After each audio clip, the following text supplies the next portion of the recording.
Voilà, donc je reprends. Bonjour à tous, j'espère que vous allez bien et que vous passez un bon confinement. Aujourd'hui, on va commencer notre cours de l'entretien d'embauche qui entre dans le cadre des outils professionnels. Vous savez déjà que tout candidat à un travail, il présente un dossier de candidature qui comporte un CV, une lettre de motivation et une demande, chose que nous avons déjà travaillé en classe. Après, le candidat pourrait être appelé pour un entretien d'embauche pour qu'il puisse être recruté. Donc, comment passer un entretien d'embauche, comment réussir et comment avoir les astuces de la réussite d'un entretien d'embauche, c'est ce qu'on va voir dans cette séance-là. Donc, au fur et à mesure, si vous avez des questions, si vous avez des points qui ne sont pas bien compris, vous pouvez intervenir à tout moment. Donc, d'abord, je vais revenir sur le schéma que j'ai déjà plutôt expliqué, qui comprend l'ensemble des étapes par lesquelles on passe lors d'un entretien d'embauche et qu'on pouvait le voir. Surtout qu'il y avait certains étudiants qui étaient absents. Donc, je vais reprendre ce schéma-là, mais plutôt en bref. L'entretien d'embauche, c'est une rencontre, bien sûr, entre le recruteur et le recruté. Il se passe en plusieurs étapes. Ça commence par une présentation, ensuite une phase de motivation et enfin les techniques et psychotechniques de l'entretien d'embauche. D'abord, quand on dit présentation, qu'est-ce qu'on fait dans la présentation et comment un candidat pourrait se présenter lors d'un entretien d'embauche? Parce que parfois, un candidat, il pourrait se demander qu'est-ce que je vais dire comme idée, qu'est-ce qui est important, qu'est-ce qui n'est pas important. Il y a certains candidats qui, quand ils se présentent, ils disent beaucoup de choses, d'autres qui ne trouvent rien à dire. En fait, dans la présentation, il y a trois points sur lesquels il faut se passer. D'abord, l'état civil, les formations et les diplômes et les expériences professionnelles. Donc, qui dit état civil, c'est juste trois informations importantes. C'est votre prénom et nom, votre âge et votre origine. Et par la suite, vous parlez de vos formations et diplômes, c'est-à-dire vous commencez dès votre bac, vous présentez votre diplôme de bac, la série du bac, le lycée et la ville où vous avez eu votre bac. Et par la suite, et si vous avez eu par exemple une très bonne mention, vous pouvez la citer. C'est un point positif pour vous. Ensuite, vous passez aux expériences professionnelles et vous, par exemple, comme étant des débutants, vous parlez de vos stages, c'est-à-dire si vous avez par exemple passé deux stages, vous dites que j'ai passé deux stages, un stage de première année dans la société X, dans la ville Y, et par exemple un stage de fin d'études ou bien de deuxième année que j'ai passé dans la société X et dans la ville Y. Et vous parlez plutôt aussi de ce que vous avez appris dans ces stages-là. C'est-à-dire, durant mes stages, j'ai appris les compétences professionnelles suivantes, à savoir ceci et cela. Bien sûr, les compétences professionnelles, ce sont les compétences techniques que vous avez déjà rédigées sur votre CV. Par exemple, je ferai un petit exemple. Je m'appelle Abdsamad Amin. Je suis originaire de la ville de Beni Mellel et j'ai 22 ans. J'ai eu mon bac en sciences expérimentales, option physique et chimie du lycée Hassan de la ville de Beni Mellel avec une mention très bien. Ensuite, je me suis orienté vers l'ISTEA, l'École supérieure de technologie de Frère Saleh, pour préparer un diplôme de technicien supérieur en génie civil. Ensuite, après l'obtention, bien durant ma formation, j'ai passé deux stages, un stage de première année dans la société Cosumar, par exemple, à Beni Mellel, et un deuxième stage à la centrale laitière de Frère Saleh. Durant mes stages, j'ai appris plusieurs compétences professionnelles, à savoir, voilà, donc, et vous citez un ensemble de compétences techniques. Deuxième phase, on vous pose une question sur pourquoi, par exemple, vous avez choisi l'école supérieure technologie, pourquoi vous avez choisi le secteur du génie civil, euh, par exemple, pourquoi vous voulez travailler avec nous. Donc, l'essentiel, c'est qu'on cherche à tester vos motivations, c'est-à-dire qu'on cherche à savoir est-ce que vraiment vous êtes motivé, est-ce que vous savez ce que vous cherchez, est-ce que vous avez une idée sur vos objectifs personnels et professionnels. Donc, par exemple, si vous allez travailler dans la société, je dirais n'importe quoi, par exemple de l'automobile, on vous dit pourquoi vous avez choisi le secteur de l'automobile, pourquoi Renault, pourquoi par exemple vous avez choisi de travailler dans le secteur du bâtiment, pourquoi Minara Holding, pourquoi, etc. Donc, l'essentiel, c'est qu'on passe d'une question qui est plutôt large vers une question qui est plus précise. Voilà. Par la suite, on passe à une troisième phase qui est la phase du côté technique et psychotechnique. C'est une phase qui est très intéressante et parfois qui fait la différence entre les étudiants. On vous pose par exemple une question sur le côté technique, c'est-à-dire on vous met dans une situation avec un problème de spécialité, c'est-à-dire de votre domaine du génie civil. On vous demande comment on va résoudre ce problème, comment vous allez vous comporter en face à cette situation problématique. Donc là, on teste est-ce que vous avez vraiment bénéficié de votre formation à l'école. Et par la suite, on vous, parfois, pas toujours, parfois, on vous pose certaines questions pour tester vos compétences personnelles. Est-ce que vous avez le sang-froid? Est-ce que vous êtes quelqu'un qui s'énerve facilement? Donc, on vous pose certaines questions, parfois d'ordre personnel ou parfois des questions qui ont relation directe avec le travail. Et on cherche comment vous allez vous comporter face à la situation. Est-ce que vous allez garder votre sang-froid? Est-ce que vous allez vous énerver? Comment vous allez réagir? Est-ce que vous avez une question ici?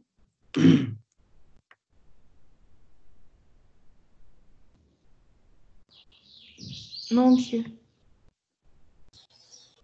Non, monsieur.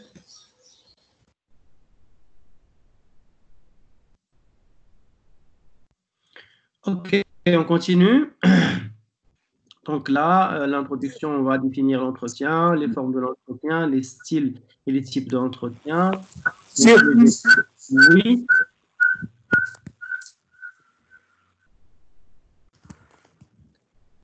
Oui, mais Monsieur, si vous voulez répéter la présentation. la présentation, on présente l'état civil, son nom, prénom, son âge et son origine, la ville. Ensuite, on passe aux formations, c'est-à-dire on commence par son bac, on présente son bac et par la suite, on présente son diplôme. Et vers la fin, on présente ses stages. C'est-à-dire, je m'appelle Abdsamad Amin, j'ai 22 ans, je suis originaire de la ville de Bni Mellal. J'ai eu mon bac en 2017 au lycée Mohamed V de la ville de Bni Mellal, option technique. Par la suite, je me suis orienté vers l'EST de Frère Ben Salah pour préparer un diplôme de technicien supérieur en génie civil. Lors de ma formation, j'ai passé deux stages. Un stage de première année, par exemple, à la société Jouda et un deuxième stage à Minara Holding. Durant mes deux stages, j'ai appris plusieurs compétences techniques qui ont relation directe avec mon domaine de travail, à savoir tel, tel, tel, tel, tel. Donc, ce sont les compétences techniques que vous avez citées dans votre CV. Est-ce que c'est bon, Medawi? Oui, monsieur, merci. D'accord. À savoir que j'ai commencé à l'enregistrement de la séance et vous aurez le droit de revenir à la séance enregistrée par la suite sur Teams. Donc, qu'est-ce que c'est qu'un entretien? Un entretien, normalement, c'est un dialogue au cours duquel le chercheur de l'emploi, c'est-à-dire le candidat, est soumis à une série de questions de la part du recruteur ou bien de l'employeur. Et le but de cet entretien, c'est de savoir est-ce que ce candidat-là est la bonne personne cherchée pour occuper le poste et quelle sera la bonne personne qui donnera ou bien qui sera rentable pour l'entreprise en matière de ressources humaines. Donc, les types de l'entretien, les différents types d'entretien, on a l'entretien à deux en face à face, c'est-à-dire le candidat se trouve face à une seule personne, c'est-à-dire face to face.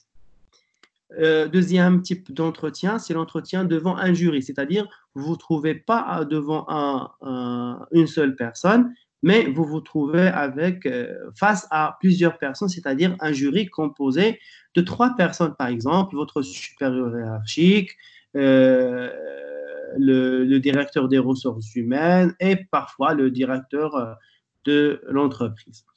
L'entretien multiple, c'est un entretien qu'on peut passer, c'est-à-dire on peut être sur plusieurs entretiens durant la même journée ou durant des journées différentes. C'est-à-dire, vous passez le premier entretien et si vous réussissez le premier entretien, on vous dit, revenez demain, vous aurez un deuxième entretien avec une autre personne.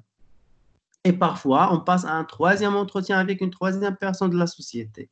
C'est-à-dire, là, soit vous passez l'entretien 3 entretiens le même jour, soit vous passez 3 ou 4 entretiens dans des jours différents. C'est ce qu'on appelle l'entretien multiple. C'est quoi la différence entre ces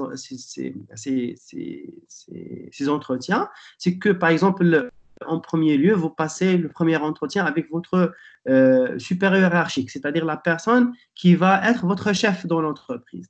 Si vous réussissez avec lui, vous passez directement à un entretien avec une deuxième responsabilité, c'est-à-dire une autre personne avec qui vous allez travailler.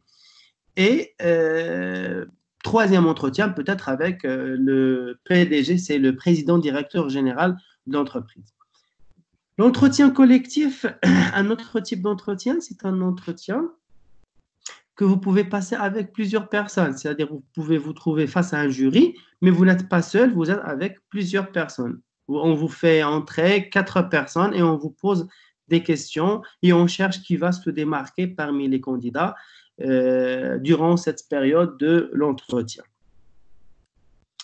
Le recrutement téléphonique, il y a certaines entreprises, qu'est-ce qu'elles font? Elles n'appellent pas directement beaucoup de candidats, mais plutôt, ils procèdent à une sélection de candidats à travers des appels téléphoniques. C'est-à-dire, on vous appelle par téléphone, on vous demande de vous présenter, etc. On vous pose certaines questions sur vos formations. Et si on trouve que vous êtes que vous avez déjà un minimum de connaissances, de niveau, etc., on vous appelle pour l'entretien d'embauche. Et si on trouve que vous avez, par exemple, un mauvais niveau ou bien vous n'êtes pas vraiment convaincant, on ne vous appelle pas pour l'entretien. C'est-à-dire l'entretien téléphonique, c'est un entretien filtre, comme on dit. On filtre un petit peu les candidats. Au lieu d'appeler 100 candidats à venir passer l'entretien d'embauche, on passe d'abord par l'entretien téléphonique et peut-être on va appeler 20, 30, 40. Déjà, on va minimiser un peu le flux des personnes qui vont venir passer l'entretien. Donc, les comportements éliminatoires à éviter lors d'un entretien d'embauche. Bien sûr, quand on vous appelle pour un entretien d'embauche, c'est qu'il faut éviter certains comportements. D'abord, il faut éviter de mentir. De dire, par exemple, j'ai passé 3 stages alors que vous n'avez passé que 2. De dire que vous avez appris des compétences que vous n'avez pas apprises. De dire, par exemple, que vous avez il ne faut pas chercher à se valoriser à travers le mensonge. Parce que parfois, on peut vous prendre à travers ce que vous dites. Et il ne faut pas arriver en retard à votre entretien. il faut pas, quand vous arrivez à l'entreprise, il ne faut pas continuer à tourner et à inspecter les lieux de l'entreprise pour connaître les bureaux, etc. Parce qu'il y a toujours dans l'entreprise, il y a des caméras de surveillance. Voilà, donc il ne faut pas être trop curieux, hein, pour poser certaines questions sur certaines choses qui ne vous concernent pas. Saluer toute personne qui vous croise. Guetter ou bien jeter des coups d'œil sur des documents, par exemple, mis sur le bureau du recruteur, ainsi de suite. Donc, l'objectif de l'employeur, le recruteur, c'est quoi son objectif à travers l'entretien d'embauche? C'est d'abord de mieux connaître le recruté, parce que les documents que vous avez envoyés, le CV, la lettre de motivation et la demande, ce n'est pas vous, ce sont des papiers. Donc, le recruteur, il a besoin de vous rencontrer en personne, de vous connaître en personne. En plus, il a besoin de mieux comprendre votre CV, parce que la plupart du temps, les recruteurs, ce qu'ils font, ils prennent votre CV et ils vous posent des questions de votre CV. Par la suite, aussi son objectif, c'est de s'assurer des compétences dont dispose le candidat. C'est-à-dire, vous avez mis que sur votre CV que vous maîtrisez certaines compétences techniques. Donc là, il a besoin de s'assurer que vous maîtrisez ces compétences techniques. Aussi, comprendre est-ce que vous avez vraiment intérêt à travailler avec l'entreprise ou bien vous voulez juste passer une période et vous allez changer par la suite.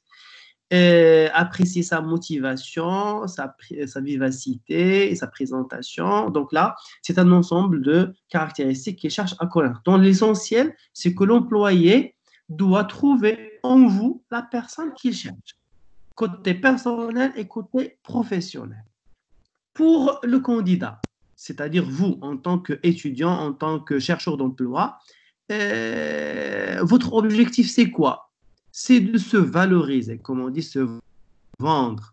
Il faut se valoriser aux yeux, c'est-à-dire il faut donner de l'importance à tout ce que vous avez étudié, ce que vous avez eu comme diplôme, ce que vous avez eu comme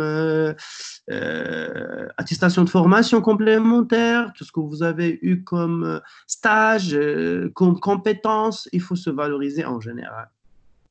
Et aussi, vous avez aussi le droit de savoir est-ce que vraiment le poste et l'entreprise correspondent à ce que vous cherchez. Donc, il y a les formes d'un entretien d'embauche. C'est quoi les formes de l'entretien d'embauche? On a l'entretien classique, l'agressif, le technique, le relax, l'entretien online et l'entretien apéro. Donc, je vous explique. L'entretien classique, c'est un entretien qu'on passe normal, en face-to-face, avec une personne qui nous pose des questions et on répond. Voilà, donc tout à fait simple. Par la suite, il y a l'entretien agressif. L'entretien agressif, c'est un entretien où on cherche plutôt à connaître vos compétences psychologiques. C'est-à-dire, on vous pose certaines questions qui ont comme objectif de stimuler vos nerfs, de voir vos réactions, vos comportements, etc. Donc, c'est un entretien plutôt qui est psychologique et qui correspond à certaines fonctions, à certains métiers, donc à certains postes. Voilà. Puis, l'entretien technique. C'est quoi l'entretien technique? L'entretien technique, on vous dit ni présentez-vous, ni vos motivations parfois, ni rien. Directement, vous entrez dans un atelier et on vous présente une machine, on présente un plan, on présente quelque chose, donc une situation de travail, et on vous dit comment vous allez régler ce problème. C'est-à-dire, l'essentiel pour le recruteur, c'est les compétences du candidat. L'entretien relax, donc l'entretien relax sont des entretiens plutôt qui se font pour des personnes qui ont une grande expérience, c'est-à-dire vous êtes quelqu'un qui a beaucoup d'expérience, qui a un diplôme qui est de haut niveau, etc. Donc, vous n'accepterez pas de passer par un entretien classique. Donc là, c'est que pour valoriser ce que vous avez comme expérience, vous vous asseyez sur un fauteuil avec le recruteur, parfois on vous sert un café, etc. Donc l'entretien, il se passe dans de bonnes conditions. L'entretien online. Donc, l'entretien online, c'est un entretien, comme vous pouvez le voir sur cette, cette image-là, mais cette photo. On peut le passer et surtout dans le cas où on a une longue distance qui sépare le recruteur par rapport au recruté. C'est-à-dire qu'il se trouve dans deux pays différents. Donc, on ne va pas déplacer le candidat pour un entretien d'embauche d'un pays à l'autre. Donc, on passe l'entretien en ligne. Il y a l'entretien apéro. Donc, qu'est-ce que c'est que l'entretien apéro? C'est parfois, on a une cérémonie, une fête, où là, on peut, par exemple, passer un entretien avec une personne qu'on connaît déjà et lui proposer un salaire aussi pour qu'il puisse intégrer notre entreprise, vu que cette personne-là, parfois, il travaille dans une société concurrente ou parfois c'est pour son talent et ses expériences, etc. Donc, voilà, donc les types d'entretien d'embauche, c'est un schéma qui un peu résume ce qu'on vient de dire. Il y a des entretiens individuels et des entretiens collectifs. Donc, les entretiens individuels, c'est comme le face-to-face. En chaîne, c'est l'entretien multiple, c'est-à-dire que vous passez plusieurs entretiens le même jour ou dans des jours différents avec plusieurs personnes différentes. Et face à un jury, c'est-à-dire vous vous trouvez face à plusieurs personnes. Et l'entretien collectif, c'est l'entretien réunion et l'entretien débat. Je vais expliquer ce que c'est que ces types. Donc, face-to-face, on a déjà expliqué. En chaîne, c'est l'entretien multiple. Face à un jury, comme vous pouvez le voir ici, ça, c'est face à plusieurs personnes. Et ici, c'est en chaîne ou bien face-to-face. L'entretien débat. Qu'est-ce que c'est que l'entretien débat? C'est un entretien, on pose une question à plusieurs personnes. Donc, c'est comme une discussion.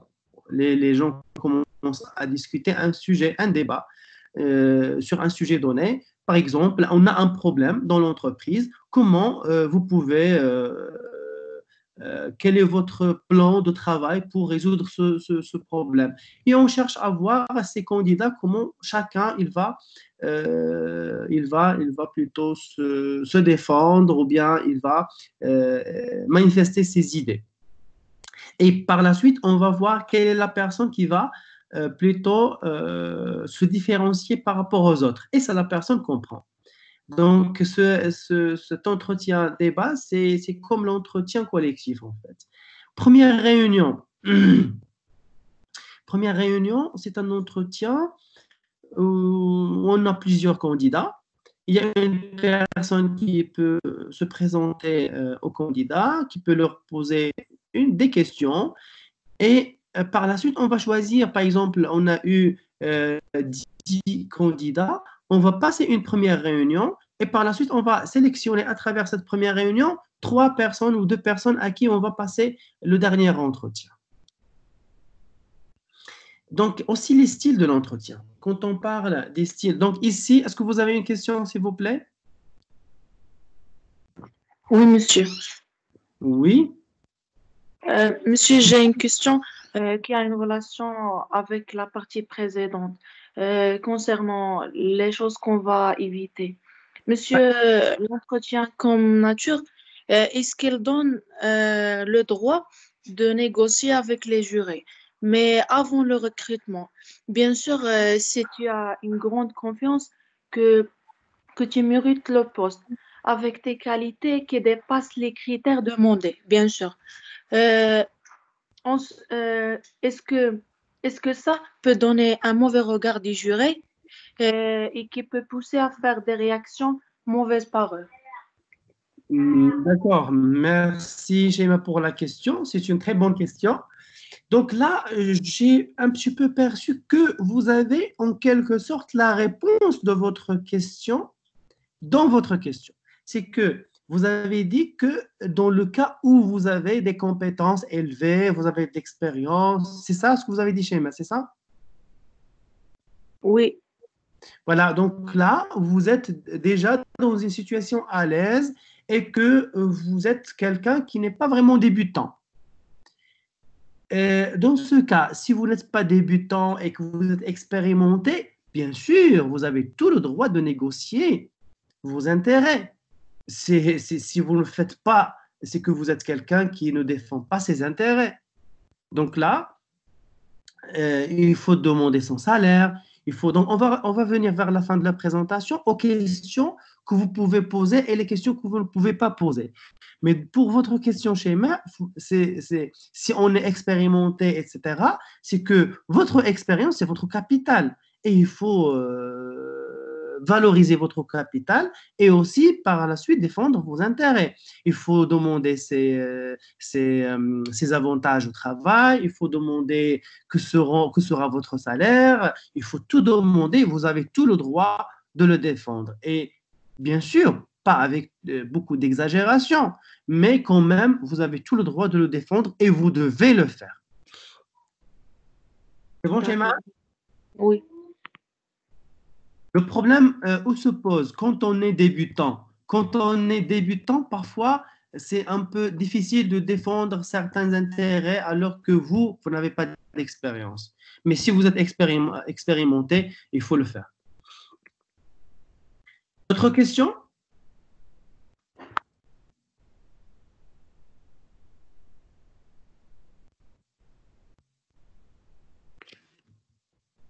Non? Ok, on passe. Voilà. Aussi, parmi les styles de l'entretien d'embauche, il y a le style directif, le style semi-directif et le style non directif. Le style directif, c'est on vous pose des questions fermées auxquelles vous répondez par oui ou non. Est-ce que vous avez, par exemple, on vous dit, est-ce que vous avez un bac plus 4? Oui ou non? Est-ce que vous avez de l'expérience? Oui ou non?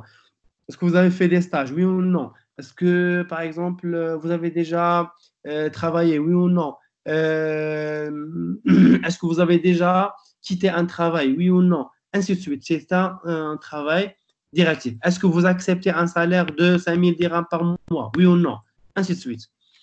Semi-directif, c'est l'entretien que je viens de vous expliquer. C'est un entretien où on vous pose des questions ouvertes et des questions fermées. Des questions fermées auxquelles vous répondez par vrai ou oui ou non, et des questions ouvertes où vous avez à justifier votre réponse. Et le non directif, c'est quoi le non directif? C'est un entretien très difficile. C'est un entretien où on vous dit oui, monsieur, bonjour, on est là pour vous passer un entretien d'embauche, etc. Et on vous dit, vous avez la main, parlez-nous de vous. C'est-à-dire, on ne vous pose pas de questions. Parlez-nous de vous, bien parlez-moi de vous. Il y a certains étudiants bien, qui n'ont pas d'expérience, ils disent, bonjour monsieur, je m'appelle Flan, j'ai 22 ans et j'ai un diplôme de technicien supérieur en génie civil. Point. Donc là, c'est là où il y a le rôle du schéma que je vous ai présenté au début. Si vous avez ce schéma qui est bien présenté, bien préparé dans la tête, c'est que vous allez prendre votre temps et vous allez passer par toutes ces étapes avec beaucoup d'aisance et vous allez vous donner une bonne impression aux yeux de votre recruteur. Donc, comme on a parlé, bien sûr, l'entretien, il se passe en 3 phases lors de l'entretien, mais quand même, l'entretien, ce n'est pas uniquement la phase pendant l'entretien. Il y a une phase avant l'entretien et une phase après l'entretien. Donc, avant l'entretien, qu'est-ce qu'il faut faire? D'abord, il faut étudier les différentes questions qui peuvent être posées. Il faut se poser des questions, prévoir la situation, c'est-à-dire, on peut dire, qu'est-ce qu'il pourrait me dire si, comme par exemple, quelles sont les questions qu'il pourrait me poser. Il faut bien lire son CV.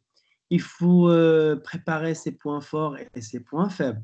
Il faut proposer une liste des questions à poser sur l'entreprise. Parfois, il faut bien connaître l'entreprise. Donc, si on dit connaître l'entreprise, c'est quels sont les produits de l'entreprise, l'histoire de l'entreprise. Est-ce que c'est une entreprise qui est très ancienne, nouvelle, etc. Est-ce que l'entreprise a connu une mutation, par exemple, une transformation? Donc, il faut chercher à avoir plusieurs idées de l'entreprise. Et bien sûr, il y a l'Internet. Parfois, c'est juste à travers Internet, on peut avoir un ensemble d'informations sur l'entreprise.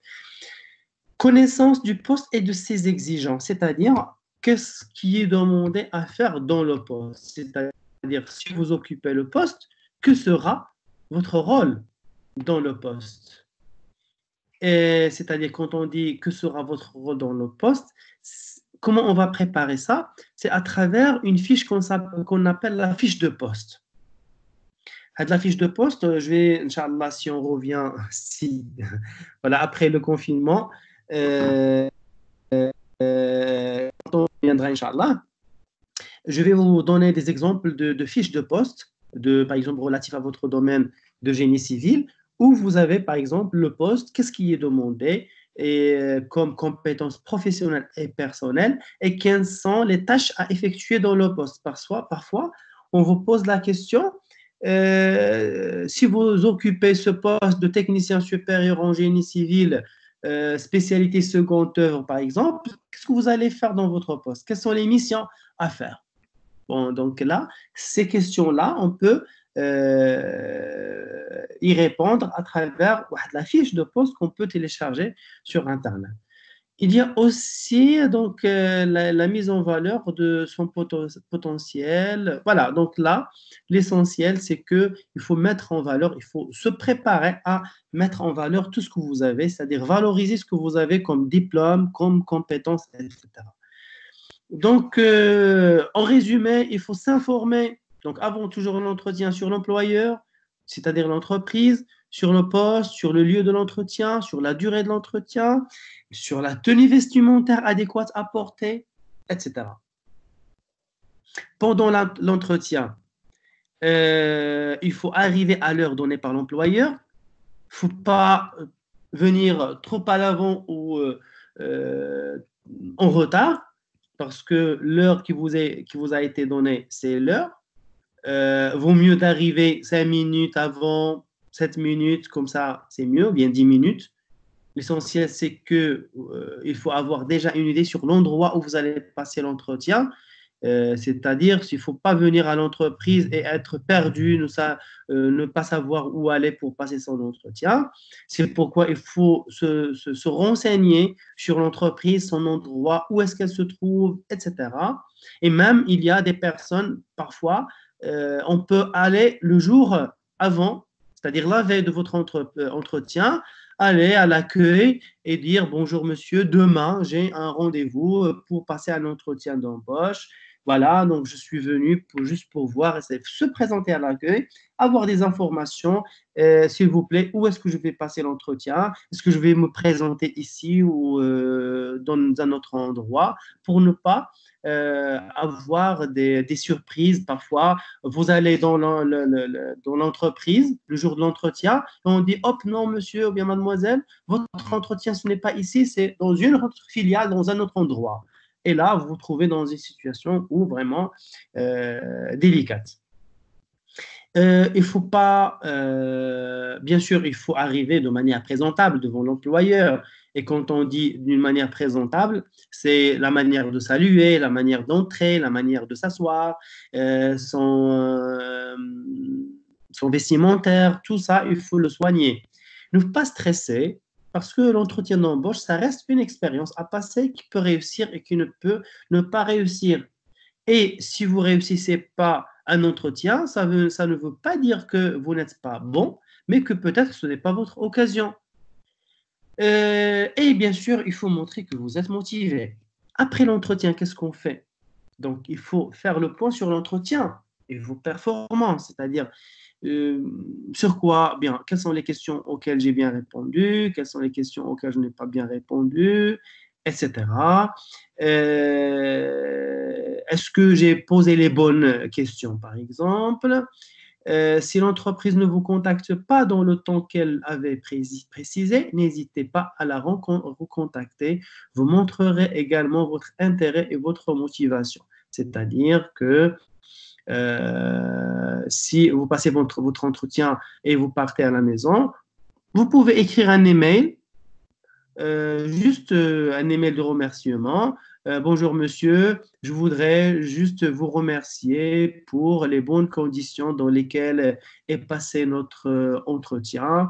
Merci. Voilà. Donc je vous remercie pour votre bon accueil et pour les bonnes conditions dans lesquelles est passé notre entretien cordialement. Comme ça, vous montrez que vous êtes quelqu'un de professionnel. Si on vous, par exemple, répond pas au bout d'une semaine, 10 jours, vous renvoyez encore un email. Bonjour monsieur, je voudrais juste avoir des informations, bien un suivi dans la mesure du possible de l'entretien que j'ai passé avec vous cordialement. Comme ça, vous êtes professionnel et vous ne donnez pas mauvaise impression de vous. Quoi faire et quoi ne pas faire dans l'entretien d'embauche? Quelle tenue choisir? Parfois, les nouveaux recrues ou bien les, euh, les, les- les diplômés qui n'ont pas beaucoup d'expérience, parfois, ils hésitent quoi porter comme vestimentaire, comment je vais être professionnel devant le recruteur. Donc, le vestimentaire, il faut être dans un vestimentaire la plupart du temps classique, où vous vous sentez à l'aise, où vous êtes, et surtout, si vous êtes, par exemple, vous allez travailler dans une entreprise, il faut aller avec le vestimentaire que vous allez porter, par exemple, dans n'importe quel jour de l'entreprise. Par exemple, quelqu'un qui va travailler à la banque, il doit aller avec une cravate, avec une chemise classique, un costume, etc. Voilà, l'essentiel, c'est de ne pas tomber sur un type de vestimentaire qui est excentrique, qui va vous ridiculariser vis-à-vis de votre recruteur. L'attente, quand vous êtes dans la salle d'attente, il faut pas oublier qu'il y a maintenant les caméras qui sont partout. Et quand vous êtes dans la salle d'attente, c'est que votre recruteur, il vous guette, il vous observe. Est-ce que vous êtes quelqu'un de patient? Parfois, pas exprès, on vous fait attendre pour 30 minutes. Et on va voir, est-ce que vous êtes quelqu'un qui est patient? Est-ce que vous êtes quelqu'un qui s'énerve facilement, qui va faire des gestes par exemple, de mal à l'aise, etc. Donc, il faut rester calme, il faut prendre son temps. Parfois, il faut apporter avec soi un livre ou quelque chose comme ça pour le lire, etc. Donc, ça, c'est avant l'entretien. Pendant l'entretien, ce que vous allez faire, il faut soigner son langage corporel. Il ne faut pas s'asseoir trop incliné sur la table, pas trop arriéré sur la chaise. Il ne faut pas avoir la tête baissée. Ça manque une confiance de soi, ça marque une confiance de soi chez vous. Il faut s'asseoir d'une manière qui est correcte, droit, sans avoir à s'incliner ni devant ni en arrière, etc. Il faut aussi soigner votre voix. Votre voix ne doit, c'est-à-dire le débit de votre langue ne doit pas être un débit rapide ou haut. Il faut aussi, il ne faut pas être, que ce soit un débit bas ou lent. Il faut que vous ayez une voix audible, pas trop basse, pas trop haute, pas trop rapide, etc.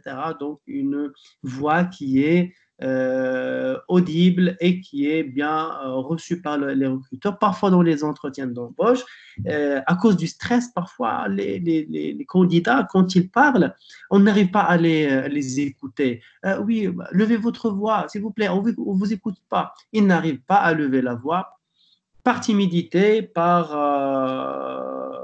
je sais pas, par manque de confiance, etc. Donc, ça, il ne donne pas une bonne impression d'eux. Il faut avoir une confiance en soi. Il faut utiliser ses mains. Donc, quand on dit utiliser ses mains, c'est pour souligner tout ce que vous dites. Il ne faut pas laisser les mains croisées ou il faut même utiliser ses mains pour compléter son expression parce que vous savez que le langage corporel ou bien non verbal, ça complète le langage verbal. Donc, c'est très complémentaire. Et comme je viens de l'expliquer tout à l'heure, il ne faut pas, quand vous êtes sur la salle d'attente, il ne faut pas être trop, comme vous pouvez le voir, hein, il ne faut pas s'asseoir dans des postures qui montrent que vous êtes quelqu'un d'impatient, comme vous pouvez le voir ici. Voilà, ici pour votre expression du visage. Regardez ici, on a, regardez Obama dans les premières photos, quand il est fatigué, normal, déçu, joyeux, pensif, en colère, triste. Et ici, on a Poutine, fatigué, normal, déçu, joyeux, pensif, en colère, triste. Donc, quand vous passez à un entretien d'embauche, qu'est-ce qu'il faut être? Un Obama ou un Poutine?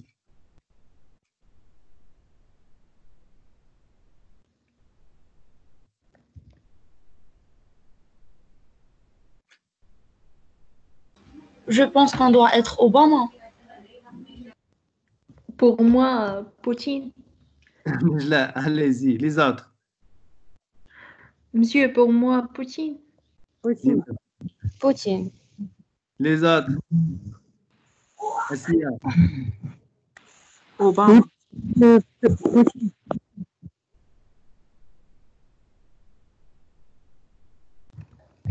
Monsieur, pendant l'entretien. Oui. Monsieur, pour moi, ça dépend du poste occupé. Et donc, quand vous passez un entretien pour un technicien supérieur en génie civil, vous allez être un Obama ou un Poutine? Obama, bien sûr, monsieur. Obama. Je vais choisir Obama. Obama. Je viens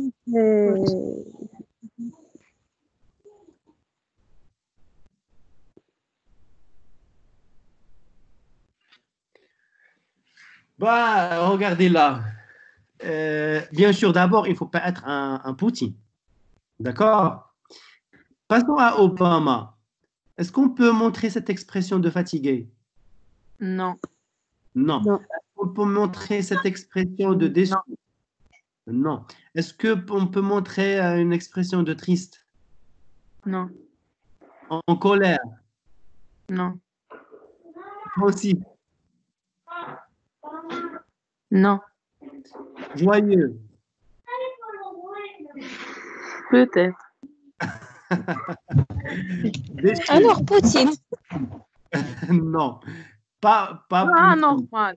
Pas Il normal. faut être normal. Oui. D'accord? Si vous riez avec le jury, et si le jury rit, il faut rire avec. Si l'entretien, donc là, il faut être tout à fait normal. Pas du tout. Faut pas. Si par exemple vous restez un Poutine, si par exemple dans un moment, si le jury commence par exemple à rire pour une idée ou quelque chose comme ça, vous allez rester un Poutine? Non. Non. Il faut être normal. Non, D'accord? pareil, bien sûr. Voilà. Aussi, Poutine, il se comporte un peu mystérieusement. Si on voit monsieur ces images, il est un Un peu peu bizarre. mystérieux. D'accord. Voilà, les comportements éliminatoires, bien sûr, on a déjà parlé des gestes ou bien des actions qu'il ne faut pas faire. Il ne faut pas, comme je viens de dire, venir en retard, demander des choses qui ne vous concernent pas, etc. Les questions qui peuvent être posées la plupart du temps, parlez-nous de vous, quels sont vos points faibles et vos points forts. pourquoi vous avez choisi cette formation. Par exemple, selon ce point-là, quels sont vos points faibles et vos points forts? Chacun va me donner un point fort de sa personnalité. Allez-y, je vous écoute.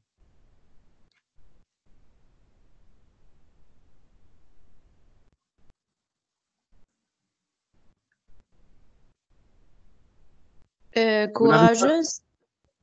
D'accord.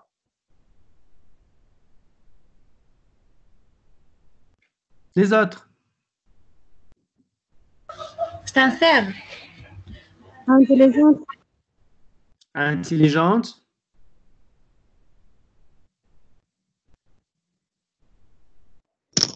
Astucieuse. Pardon? Ça? Esprit de l'équipe. Esprit de l'équipe, d'accord? Résoudre. Je suis passionnée. Passionné. Être D'accord. Entreprenant. D'accord, c'est bon. résoudre. L'essentiel, c'est que Sérieux.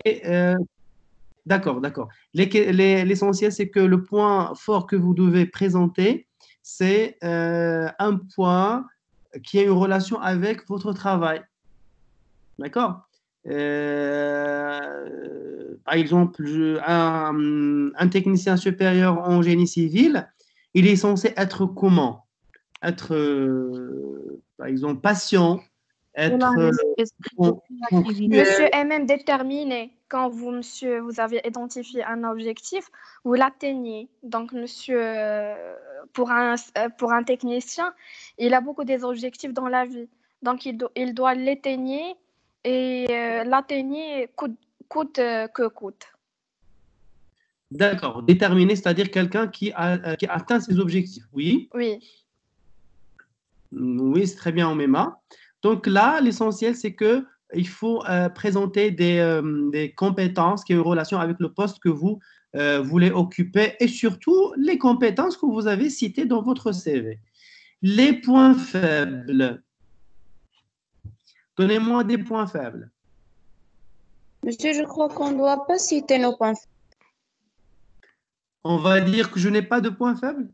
Non, c'est pas ça, monsieur. On ne doit pas, monsieur, les montrer que nous sommes parfaits et tout.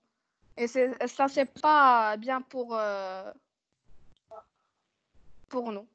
Donc, si on vous pose la question, quel est votre point faible, qu'est-ce que vous allez répondre? Je suis pessimiste. Je ne sais pas nécessairement mes points faibles. La Je peur. vais essayer de ne pas répondre à cette question, je crois.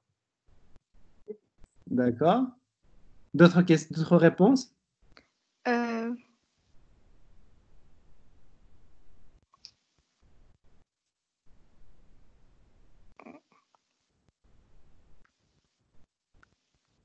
C'est un peu Je suis une un peu question sensible.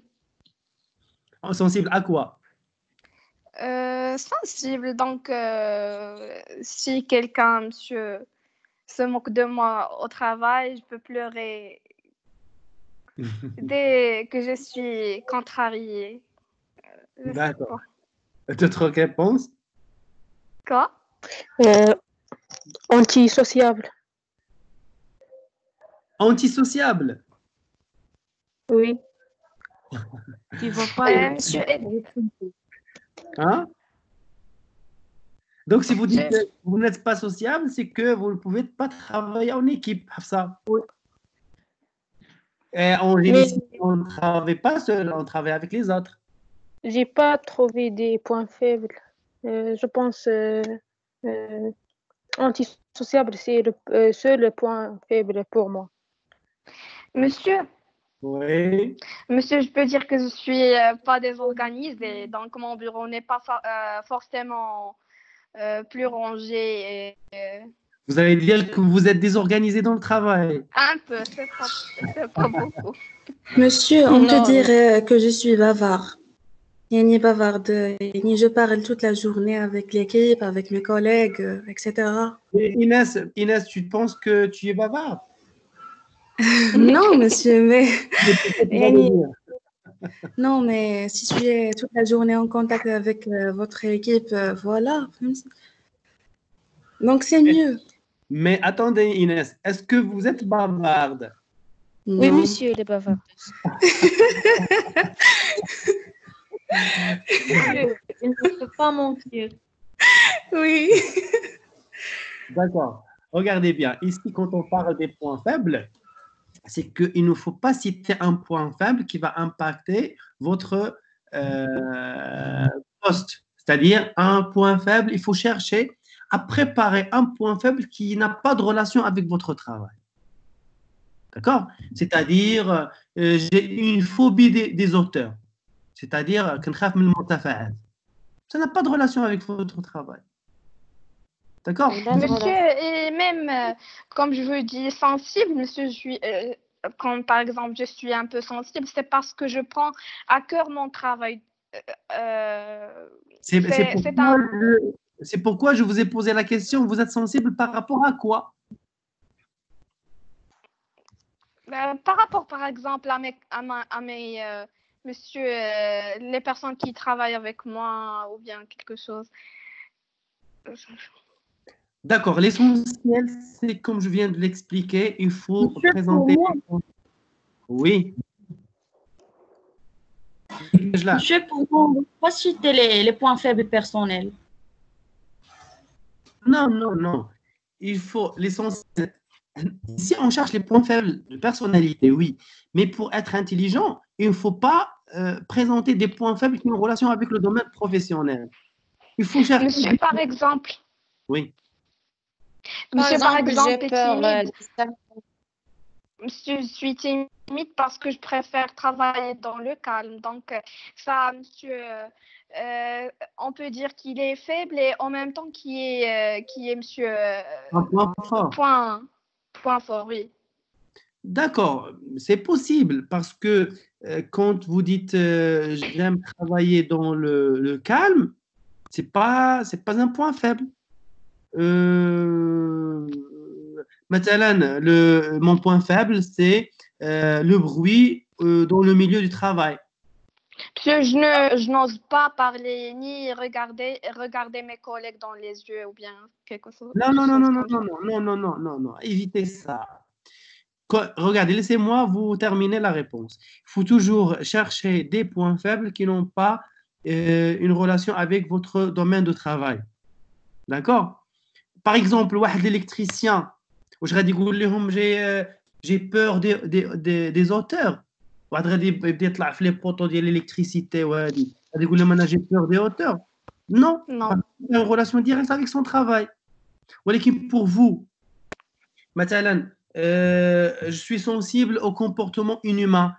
Si je vois par exemple quelqu'un qui traite mal un chien ou un animal, ça me touche. Ça n'a pas de relation avec votre travail.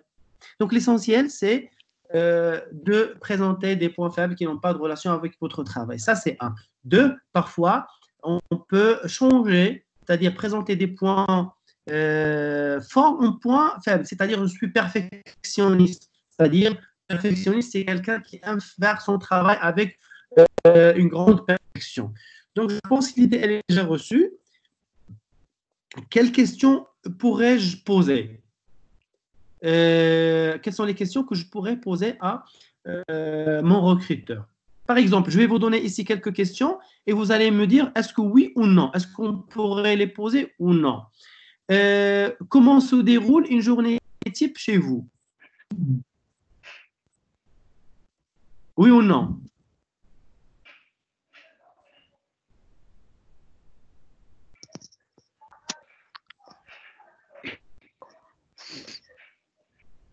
Comment se Non. déroule une journée type dans l'entreprise?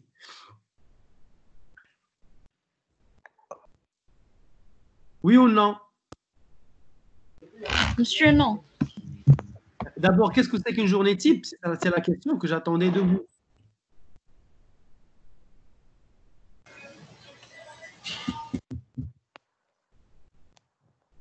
Donc, une journée type, c'est une journée normale dans l'entreprise. À quelle heure on entre à l'entreprise, à quelle heure on sort, à quelle heure est-ce qu'il y a une pause déjeuner, etc. C'est ça une journée type. Est-ce qu'on peut poser cette question ou non? Non, monsieur. Ah, pourquoi vous n'avez pas vraiment à savoir à quelle heure vous allez entrer au travail?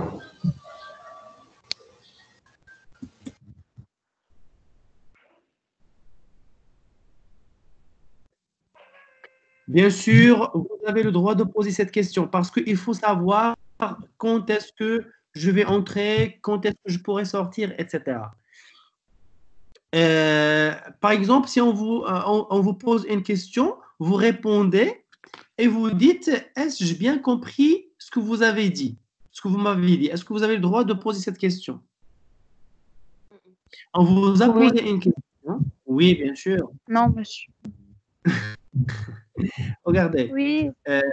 On vous a... Oui, monsieur, on doit poser cette question parce que Oui. si on ne comprend pas bien, on doit la demander.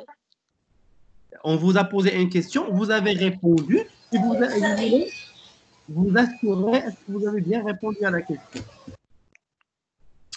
Puis, j'ai vu que vous aviez sorti un nouveau produit. Quelles sont vos ambitions? Est-ce qu'on peut poser cette question, oui ou non?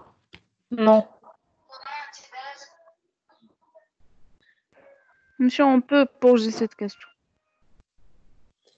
Oui, on peut poser cette question, oui, Mariam. Pourquoi? Parce que ça montre que vous suivez de près l'entreprise et que vous savez que vous avez ces nouvelles.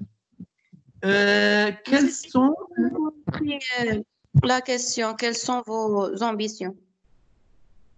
C'est-à-dire, est-ce que vous avez l'ambition de sortir de nouveaux produits, etc. Donc, l'essentiel, c'est que vous montrez que vous savez qu'ils ont un nouveau produit et comme ça, vous êtes au courant de leur nouveauté. Quelles sont les possibilités d'évolution interne d'ici quelques années? C'est-à-dire, est-ce que je vais évoluer dans mon travail avec vous? Monsieur, on peut pas, monsieur, poser la question dès le début. Monsieur, c'est pas gentil, Non, je c'est pas pense. dès le début. Vous êtes en entretien. Parfois, on vous dit, posez-nous des questions. C'est le recruteur qui vous demande de poser des questions dans ce cas-là.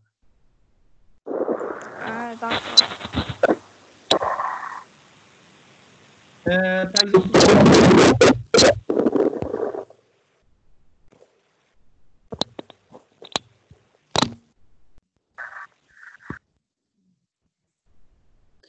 quelles sont les possibilités d'évolution interne d'ici quelques années? C'est-à-dire, est-ce que je pourrais évoluer chez vous en quelques années?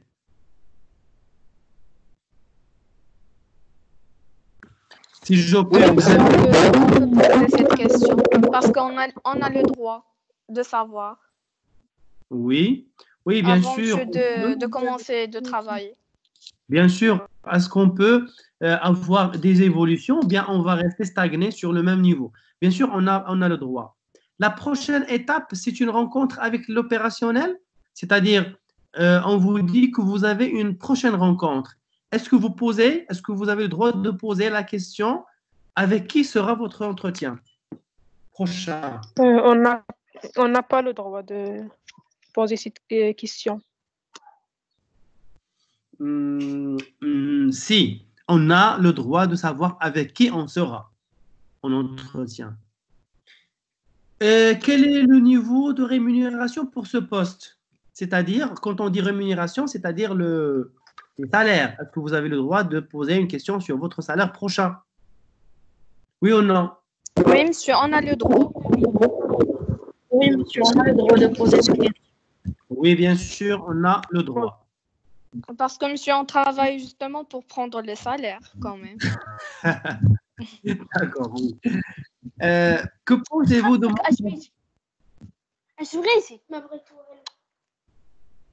Sorry. Donc, avec combien de bon, que pensez-vous de mon profil? Est-ce que vous pouvez poser la question vers la fin de l'entretien et dire au recruteur, Que pensez-vous de moi? Non. Monsieur, je pense Non, pas qu'on doit, monsieur. monsieur, poser cette question. Dites-moi oui ou non. Non. Non. Non, on ne doit pas la poser. Quel sera le périmètre de mes responsabilités?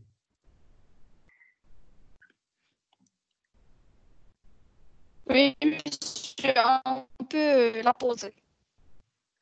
Oui. Pourquoi ce poste est-il disponible aujourd'hui?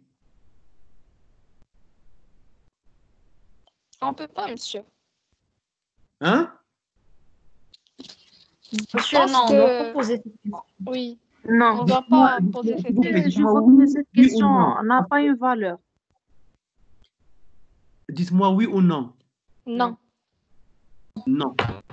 Non. Non. Avec combien de personnes vais-je travailler? Oui. Ah, je pense non. Monsieur, non. Oui, on peut poser cette question. Non, Je monsieur. pense que non, monsieur, parce qu'on a bien, on a pas de travailler avec eux.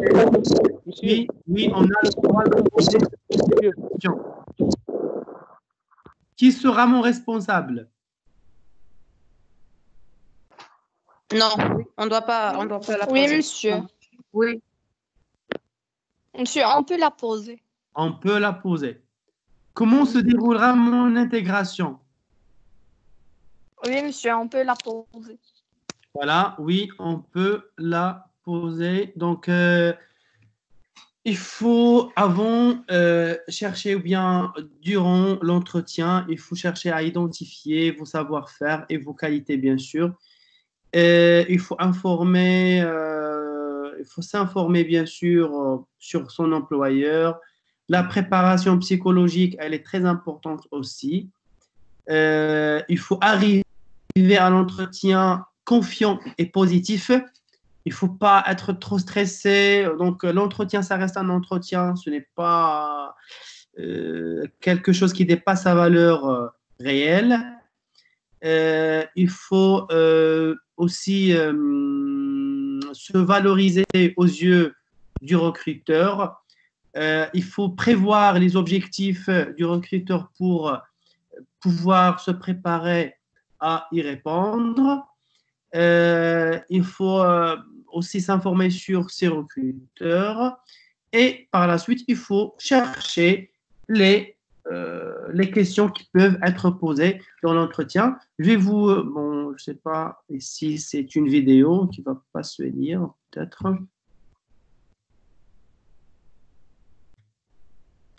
Et voilà, donc en entretien d'embauche, ça se passe en 3 étapes. Côté présentation, côté motivation et côté technique. Et bien sûr, bien se préparer à un entretien, c'est réussir son entretien, bien sûr. Ça, ce sont des questions qui peuvent être posées dans l'entretien d'embauche. Et voilà, merci pour votre attention. Est-ce que vous avez des questions, chers étudiants?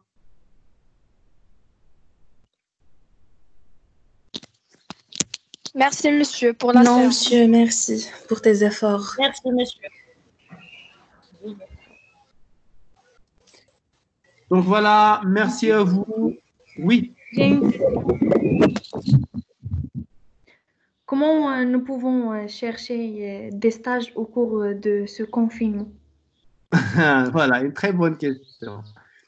Déjà, Zineb, pour les stages, normalement, ça reste une affaire d'abord d'un côté personnel, d'accord?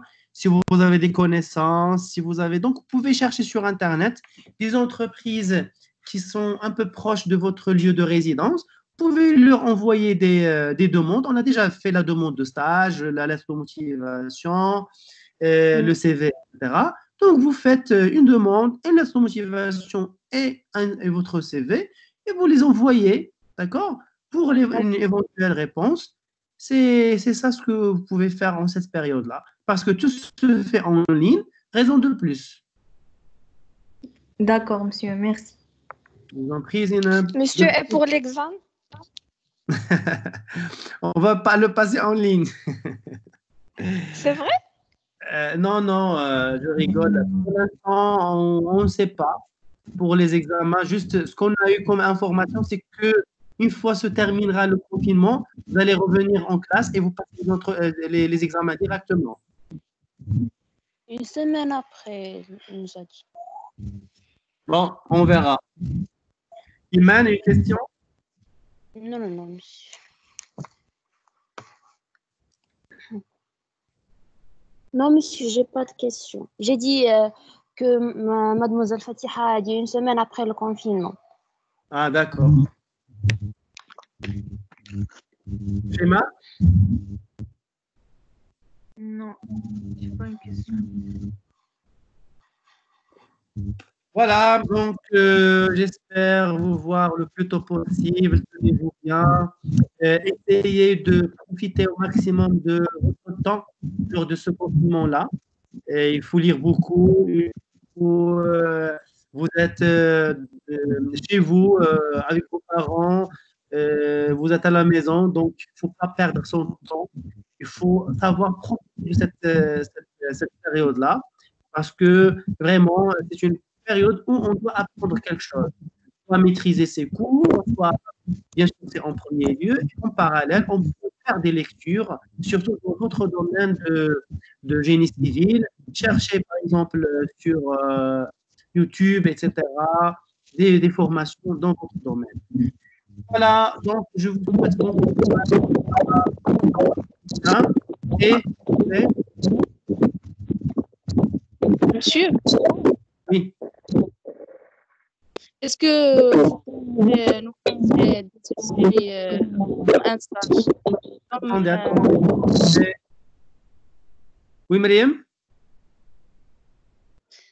Est-ce que vous pouvez nous passer des essais, par D'entretien? exemple, oui, d'entretien en ligne? D'accord. Donc, la semaine prochaine, on va Est-ce qu'on peut faire des exercices?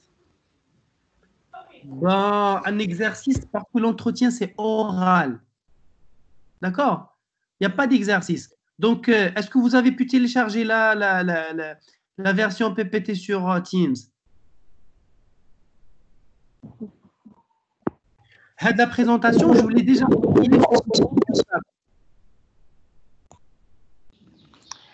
Monsieur, j'ai rien entendu. Regardez, la présentation qu'on vient de faire aujourd'hui, je vous l'ai déjà envoyée sur WhatsApp. Donc, vous la relisez et vous la trouverez aussi sur le groupe Teams, dans fichier. Donc, vous la relisez, d'accord? Et essayez de vous préparer. Et la séance prochaine, du vendredi prochain, je vais vous faire des simulations, c'est-à-dire des entretiens en ligne avec la cam, bien sûr. C'est bon? Donc, la D'accord. semaine prochaine, soyez préparés pour que tout le monde utilise sa caméra. D'accord, monsieur. OK, à la prochaine. Merci beaucoup, monsieur. Merci, monsieur, pour vos efforts.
Monsieur,